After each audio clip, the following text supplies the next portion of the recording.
आता ज्याला हलग्या वाजवायच्या आहेत, ज्याला किरसुऱ्या बांधायच्या, ज्याला वाघ्या मुरळ्या नाचवायच्या, ज्याला पोतराज बांधायच्या, त्यांना बनवू द्या. मातंग समाजातल्या युवकांनी लक्षात घेतलं पाहिजे की आपला नारा आहे शिका, संघटित व्हा, संघर्ष करा. आपला नारा आहे जय भीम नमोबुद्ध आहे.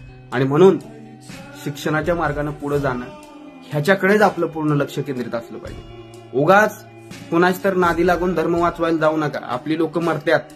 सालगडी, ऊसतोड कामगार, वीटभट्टी कामगार, अत्यंत तीव्र गरिबीत, शिक्षणाचा प्रचार प्रसार नाही समाजामध्ये, अत्यंत मागासलेपणाने समाज आपला जगतोय. आणि अशा परिस्थितीमध्ये धर्म वाचवायची जबाबदारी तुमच्यावर ज्यानं टाकली ना, त्याची पोरं इथं लंडनमध्ये शिकतात, त्याची पोरं इकडे मोठ्या मोठ्या अमेरिका, हार्वर्ड सारख्या विद्यापीठांमध्ये शिकतात, प्रचंड मोठ्या मोठ्या गाड्यांमधनं फिरतात. तुम्ही येड्यावानी उगाच धर्म वाचवायला चाललात.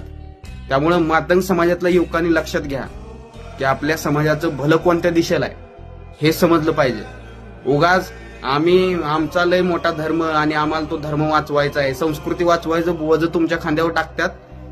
वाटोळं होऊन गेलंय समाजाचं ह्याच नादानं. अजून किती जग एवढं पुढे चाललंय, अजून किती मागं राहायचंय तुम्हाला. आणि म्हणून लक्षात घ्या की शिका, संघटित व्हा, संघर्ष करा असं म्हणूनच पुढे गेलं पाहिजे. शिकलं पाहिजे, वाचलं पाहिजे. यार बाबासाहेब वाचा तरी, न वाचतात बाबासाहेबांना उगाचा.